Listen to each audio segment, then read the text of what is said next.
Sir, do you think I'm stupid? Paulit-ulit tayo kanina na No. sinabi na natin na ward di ba? Sinabi na natin government hospital, nililinaw ko na eh.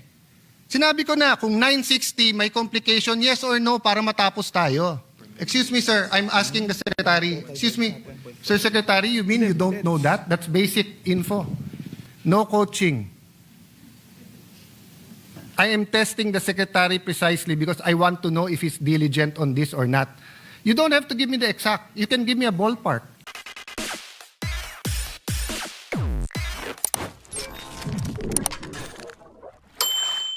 Going to the topic of the zero billing, last budget hearing, tinanong ko yon because the chairman of PhilHealth is actually the Secretary of Health. And he reminded me that that only refers to indigents. Diba? So I'll go to details later all. Under the law, last year budget hearing, and it's under the law, no? The zero billing doesn't mean all PhilHealth. So just to be clear, Mr. President, the zero balance is now a new creation. So even in the beginning, I was also of the impression that what are you talking about? The no balance billing was really for indigents only. But now the zero balance let is me go for to all. That's what I'm asking Okay, you sure. to clarify. Okay. Last year, nung binanggit ko na drawing lang naman yung zero balance, zero billing, which I also brought up sa hearing when Senator Bongo was held, and I also brought it up when I was the chairman of the Committee on Public Enterprise, no? But sinabi nga ni Sec, para lang yan sa indigents. And I have different issues there. But during the SONA, ang sinabi naman ng Pangulo, para sa lahat na. But only in public hospitals. Hindi pa kaagad nasabi yun ng SONA, Mr. President. Yeah, kasi so that's my question. Can you clarify? No, hindi sinabing for what hospitals. Kaya nga, lahat ng... Well, maraming hindi naka-pick up because I'm just saying na napakaraming mayors na lumapit sa atin Yeah. at nagtanong na, No, saan? but- Hindi but namin alam yan. For the record, so that people who are watching and tayo mismo and the mayors, governors, health practitioners knows, ano yung as of today, ano yung rule? Ano yung kompletong rule as of today? Para lang malinaw. So now, today, the rule is, and this was all clarified, I have to say this is my own personal appreciation of how things were clarified Yeah. over time. No, but can the that- secretary clarify it? The only point I'm making, nandun pa rin ako dun sa, hindi yun clear sa akin sa SONA. No, pero para clear- Ang ngayon, I'll tell you now what the secretary says. I'm saying also that ngayon, clear na siya sa akin. Pero nung sa SONA, hindi pa so siya what's clear. the rule So as what of the today? rule is now, and I also shared the rule with our colleagues earlier, is that if you go to any DOH hospital and you are a patient in a basic accommodation or ward, then zero balance ka, which means zero. Wala kang babayaran. Whether indigent ka o hindi. It doesn't matter. Okay. Basta tao ka, Pilipino ka, pumunta ka sa DOH hospital at dun ka sa basic accommodation or ward, that means you will have a zero balance. Okay. So kung hindi naman sa DOH hospital, pero indigent ka, zero balance ka ba? No balance. Ano ba difference ng no balance at saka zero balance? Ha? So, pag pumunta ka ngayon sa LGU Hospital, covered ka ngayon ng no balance billing policy. And that is for indigents. What does no balance billing mean? It doesn't mean no balance. Kasi may balance. Kasi there are case rates, but some of them are outdated. And as I also explained earlier, we are migrating to the DRG, which is a different system from the case rate na mas complex ang review niya ng babayaran. But for now, we still have case rates. So there's a big chance na meron kang balance. Okay, so what's the difference between zero balance and no balance? So Or there's no zero such thing as balance zero balance? is the DOH hospital that talagang zero balance. ang no balance sa LGU Hospital is only for indigents, pero hindi siya, it's possible na may balance pa. So hindi no balance yun. Hindi nga. Kanina ko pa sinabing hindi No, nga. sabi mo sa LGUs, it's no balance. No, that's the name of the program. But it doesn't mean that it is no balance. That's why So isn't that false advertising? I think so. From now on, I will not ask you questions. Okay. This is my next 100 questions. Okay. Yeah, Thank you. Well, then we'll have to ask the Senate President to suspend the rules if you're not going to ask me questions. I'm making a point. Sorry, my dear sister. I'm making a point na ang basis ng conversation is trust eh. So if you tell people no balance, pero sandali, may balance. Di ba? So why would they name it no balance kung may balance?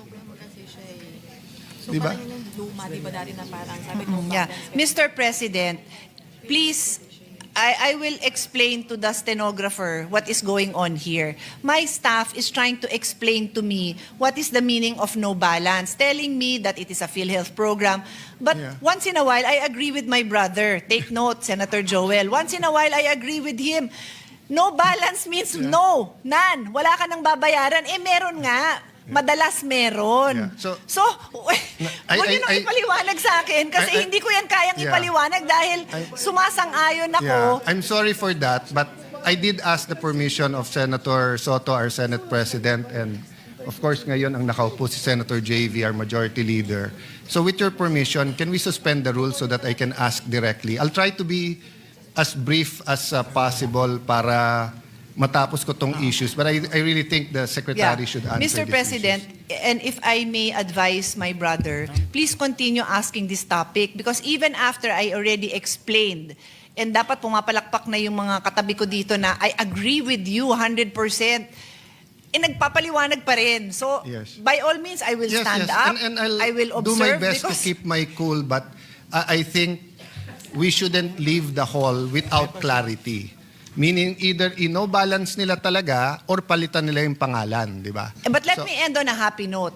Happy ako na si zero balance truly means zero balance. Yes. Happy ako doon. And So- I just pray na there is enough funding na talagang hindi tayo babalikan next year Yeah, na but nagsara na before- yung ospital kasi yung MOE nila, wala na silang Yeah. pambayad sa ganito dahil nagamit na sa zero balance lahat. Sana naman hindi kasi nga, Yes. But before you pinaninindigan natin yung turn zero over to the balance. good secretary, you confirm, di ba, that under the law, and in fact, the secretary is the chairman of PhilHealth. Yes, that is Yeah, correct. so he should be able to answer these questions. Yes, and Yes. and the president is also here to assist. So, but I think if he wants to ask directly, there must be a motion to suspend the rules. Yes. Majority Leader. Yes, Mr. President, with the permission of the body under our rules, particularly the section that I don't have right now, because I don't have the rules with me. Mr. President, upon conferring with the Minority Leader, obviously he's the one who's requesting for it, together with our members here in the chamber, I move to suspend the rules of the Senate to allow the DOH Secretary, Dr. Ted Herbosa, to respond directly to the queries of the members of the Senate. There's a motion to suspend the rules of the Senate. Is there any objection? Hearing none, the motion is approved. Thank you, Mr. President. Thank you. Mr. President, before I stand up, I will leave everyone on this note of technology and AI. I am wearing a Whoop, which is something like a smartwatch, but it is for health. And my Whoop, nabura na yung message, but earlier it said to me, you have exceeded your optimal strain. It is time for you to wind down and go to sleep. That was 2 hours ago. No, but for the record, But Mr. I'm Chair, just saying, this is the use of AI because it's accumulating all my data, including my stress, and it has workout-related stress and non-workout-related stress. For the record, meron akong non-workout-related stress in the last for few... the record, basta't kasama mo any of your brothers, talagang lumalampas yung stress. So anyway, my point is AI. Wala tayong choice. We have to live with AI, so we have to know how to use AI. Thank you, Mr. President. Good luck po sa inyong lahat. I will be busy praying over there. Thank you. So, Mr. Secretary, good evening po. can you just, before we go to the no billing, sir, can you clarify? So the policy now is, kasi meron pang private, pang LGU. So can we state it? No? So ang zero billing, wala talagang babayaran. Tama Yes, po? yes, Mr. President. Wala pong binabayaran. And that yung- is for government hospitals? for DOH. DOH government retained hospitals. Okay. And you don't have to be an indigent. There is no need to be classified as Okay. indigent. For indigents, it is zero billing in private hospitals as long as it was within the case rate. No, dun muna ako sa sa non-indigent. Sorry, indigent sa private Indigent- hospital. Indigent in a ward accommodation, it's a PhilHealth policy that there will be no balance. No Sorry, balance. wag muna tayo sa no balance. Ang nasa batas, zero balance. No balance. No balance ang nasa batas. Policy, it's not a Dun law. muna tayo sa no balance. Sabi sa batas, pag indigent, no balance. Zero copay. It basic accommodation. In basic accommodation. In basic a government accommodation, hospital. yes. Yes. Within the case rate. Yes, within the case Right? rate. Yes. So, even in private hospitals ngayon, pwedeng pumunta pag indigent, basta't within the case rate. And in the basic accommodation. Basic accommodation. So, sa charity ward. Yes. Okay. So, they can go at dapat, anong ginagamit natin doon? Zero or no? No balance. Case rate. Case rate. Case Yeah, rate. That's but- called the PhilHealth benefit case rate. Yes, but in So the they law, use there's, the case rate. in the law, it says no balance. Zero copay. Meaning, aalis ka, wala kang babayaran Which kasi law walang are you balance. referring, Mr. President? Sorry? Zero copay. Which law? No, kayo nag-mention nun last year that in the law, Zero copay. it's indigents lang ang covered nun, nung no No, balance. the no balance billing is a PhilHealth policy. That if you are paid the case rate, if you are deemed as indigent and you are in the any government hospital, even private, no, even private, there should be no copay. That's the term of the policy of the no balance Yes. billing. So you have to be indigent. Yeah, to be fair, Secretary, I'm not sure now if it was the Pinoy or the Duterte administration that announced nga. Pinoy, Diba? Pinoy, Your Honor. Okay, Pinoy, na no balance. And last year when I was asking you na hindi naman nasusunod yung no balance, you clarified. Pag indigent, within the case rate, no balance sila. Yes. And it's in the law. So it's not only a policy of the PhilHealth Board, it's in the law. So I think the complication here is how much does PhilHealth pay? So if the PhilHealth rate, so there is a certain cost to take care of a patient in a hospital, whether government or private. If the cost that PhilHealth covers, which is the case rate at that time, was enough for no balance, that was the policy that PhilHealth wrote down as a policy. Yes, and that's why I was criticizing it last year because last year's budget, no, that's why I was criticizing it because when we spoke 23 for the 24 budget, ang last na review ng case rate was still 2017. So, syempre, napakababa na nun. So, hindi naman natin binabago yung no balance, pero ang layo na ng inflation or ibang cost, no? So, I'll go back to that later, sir, with your permission. Let's go muna sa LGU. Sa LGU, ano yung rules sa no balance? LGU hospitals? Indigent, no balance billing. Case rate only in a basic accommodation. So, why don't we start calling it a case rate rather than no balance or zero balance? Para hindi natin nalilito yung publiko. Yun kasi yung naging program. Kasi, correct me if I'm wrong, ha? Kasi ang batas sinasabi, magsa-survey kayo. Di ba? Ang PhilHealth. Pag survey nyo, i-average nyo ngayon yan. So yung average, yan yung case rate. So kung sa DOH hospital, pag sinabi nyo 50,000 for this procedure, kung sa DOH hospital, it's only 35,000, zero billing ka o no billing. Pag pumunta ka sa isang private hospital and it's 50,000 within the case rate, zero billing ka. But kung ikaw mismo pupunta ka sa mas mahal na hospital and it's 70,000, bayad ka ng 20,000.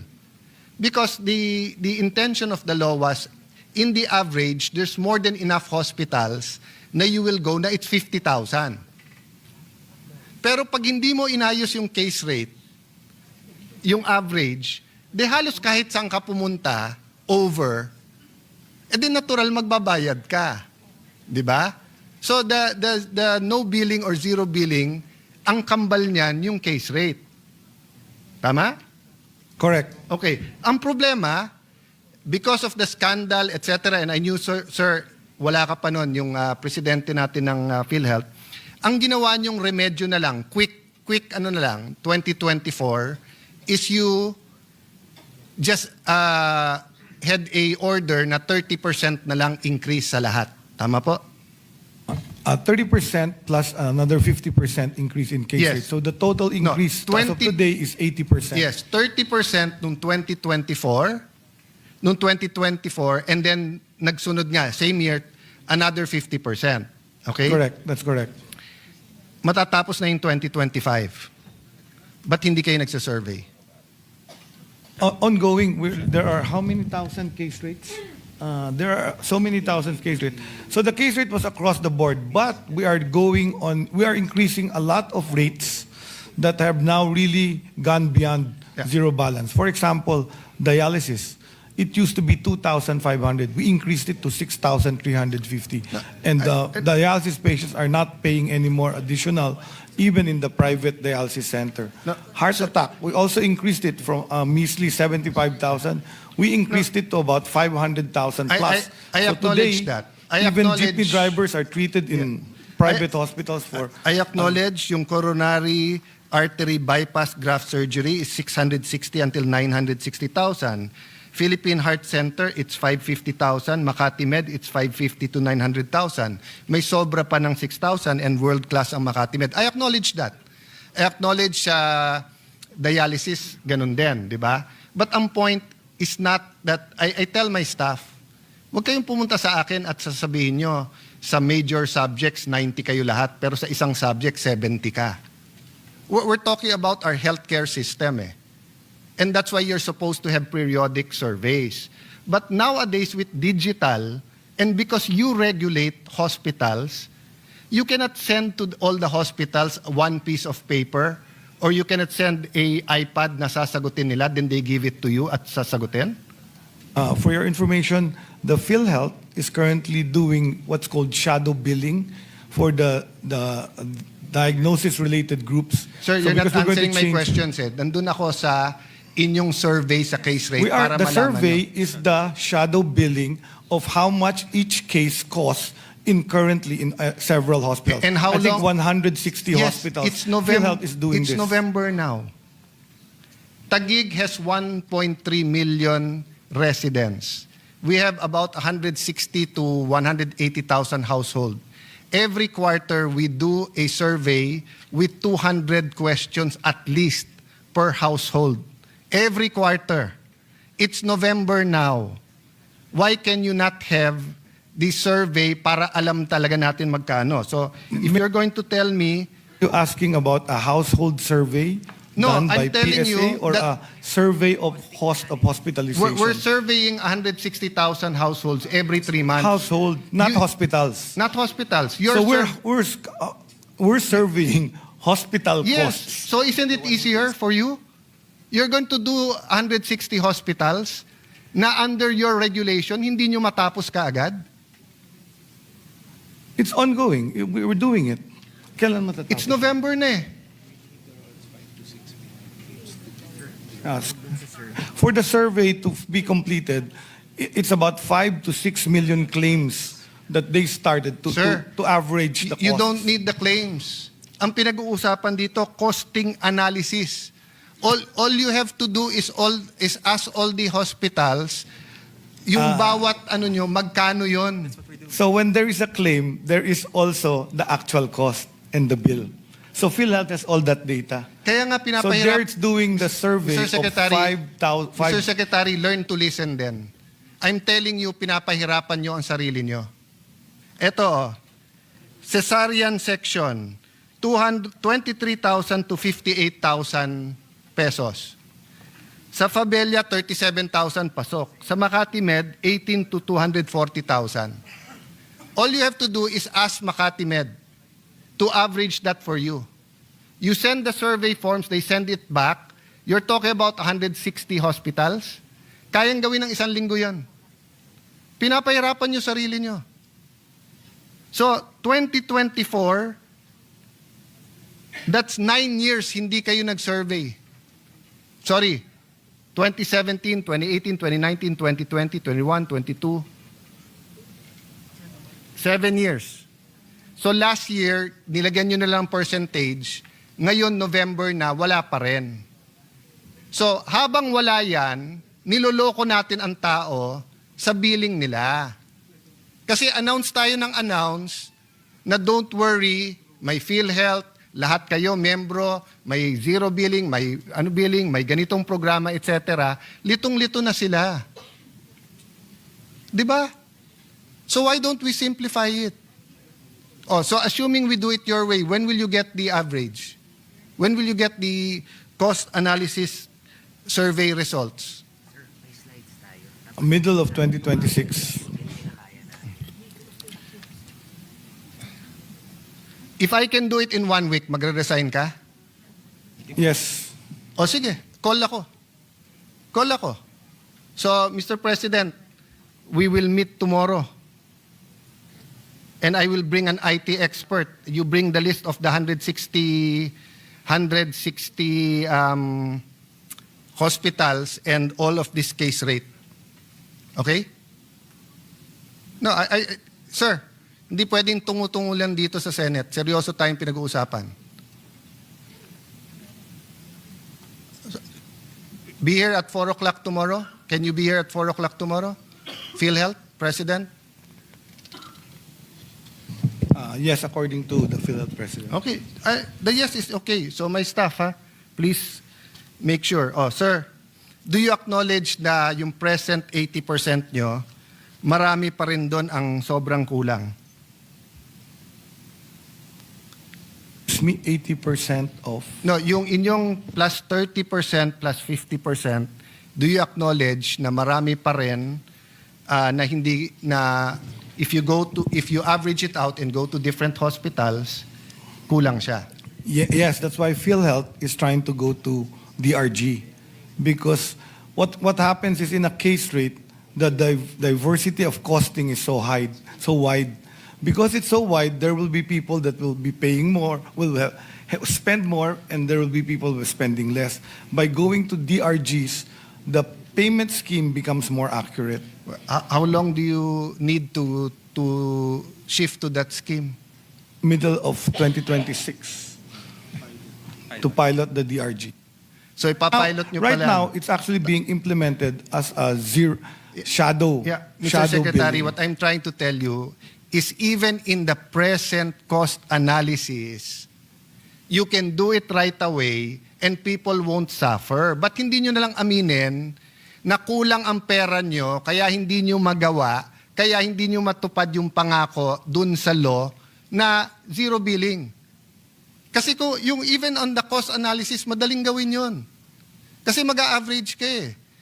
Kahit naman sa present nyo ngayon, nakalagay dito, let's say, coronary artery disease, bypass, 660 to 960, it's still naitama nyo nga yun sa yung sa bypass na mahal nga yun Kaya nyo naman itama sa iba Diba? Kasi you're in the Senate All you have to do is we finish that survey and tell us, sir, if you don't give us more money, hindi namin mababayaran.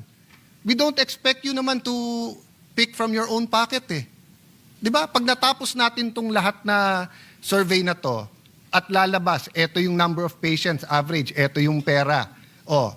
Mr. Senators, Congressmen, Mr. President, you're giving us 60 billion, pero sa computation namin, pag inayos namin yung case rate, 120.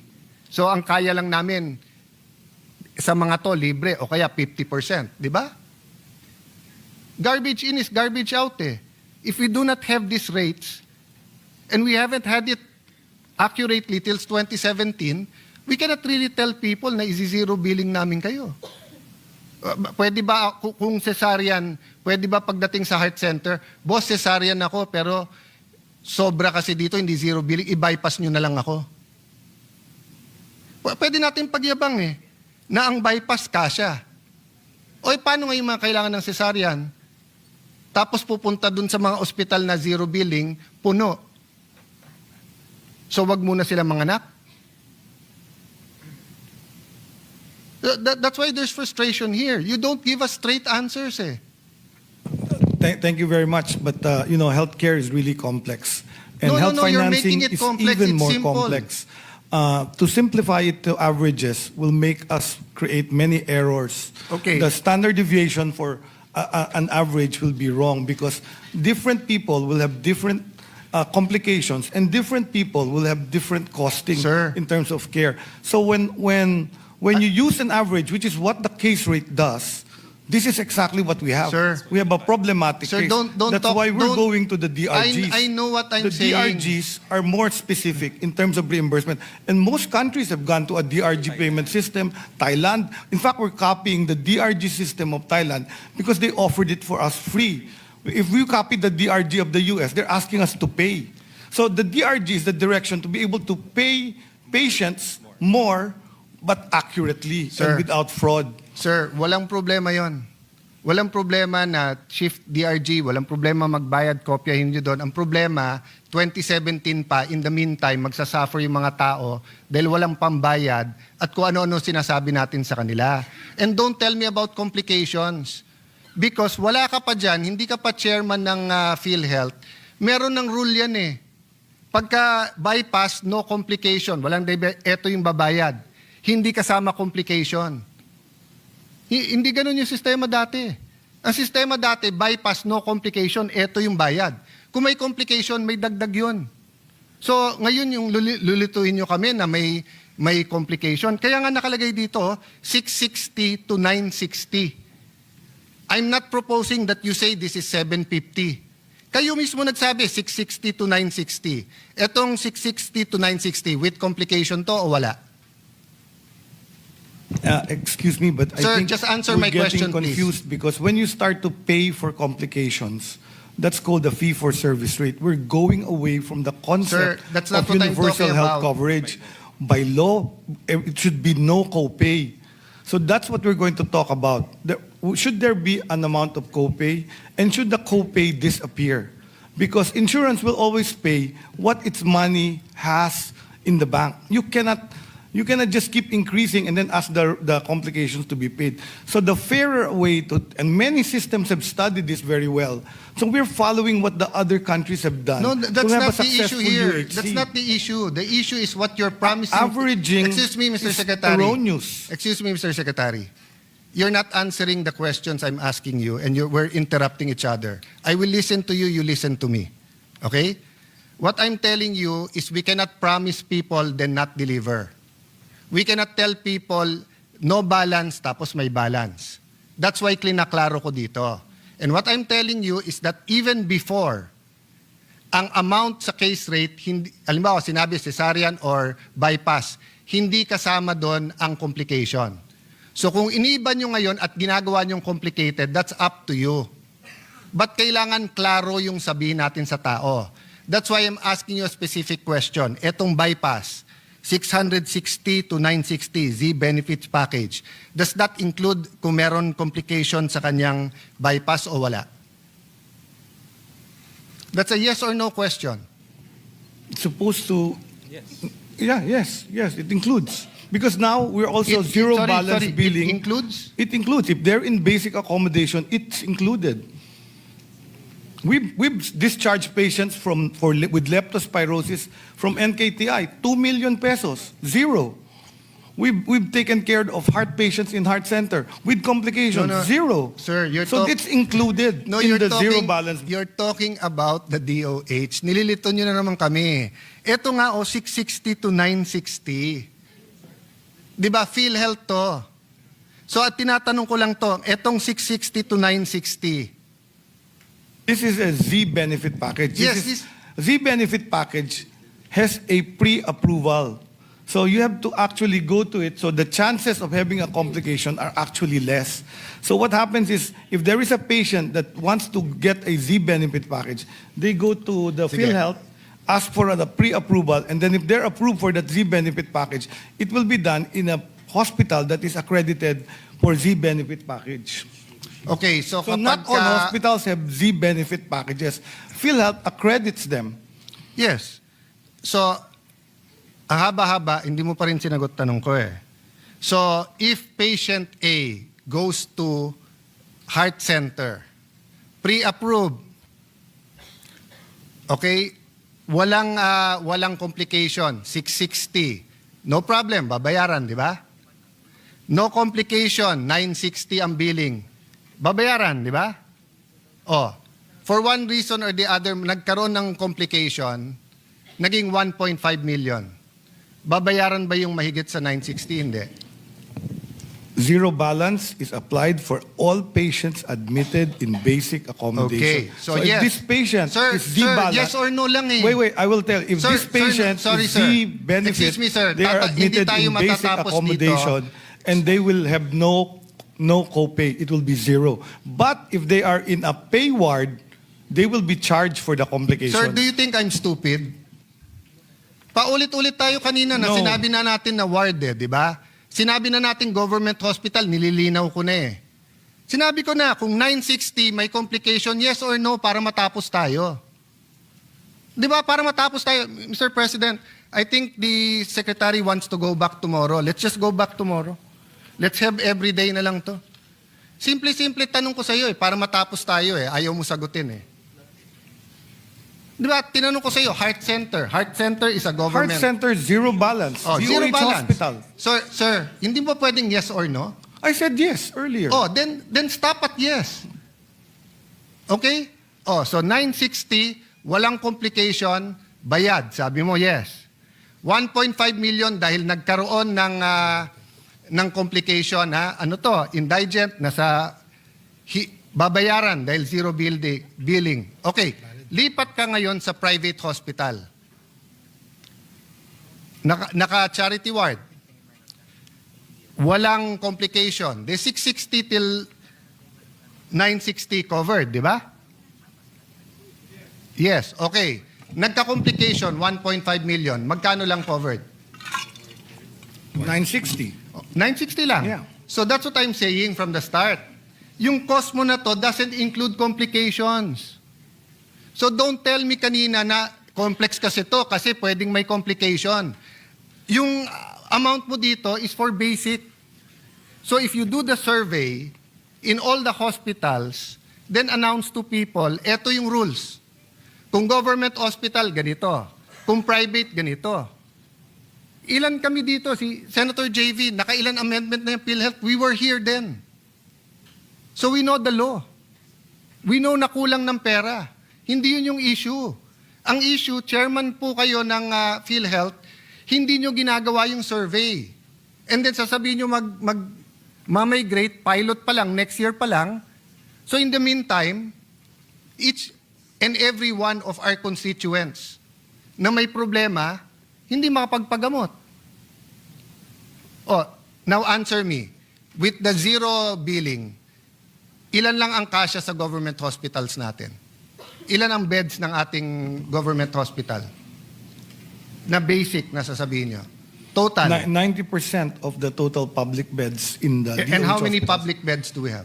2024, 1.4 million. Excuse me, sir. I'm asking the secretary. Excuse me. Sir Secretary, you mean you don't know that? That's basic info. I keep changing because there are hospitals that increase their bed capacity by law. So the number is not a Sir, fixed number. By law and actual, there are certain things that daily you have to know. And nasa fingertips mo yan. No coaching. I am testing the secretary precisely because I want to know if he's diligent on this or not. You don't have to give me the exact. You can give me a ballpark. Oh, so more or less, ilan ang bed capacity natin? Sir, Mr. Sergeant of Arms, pakitanggal yung naka-black na jacket. Sinabi ko na no coaching eh. Please leave the room. So it's probably about 800. Suspended.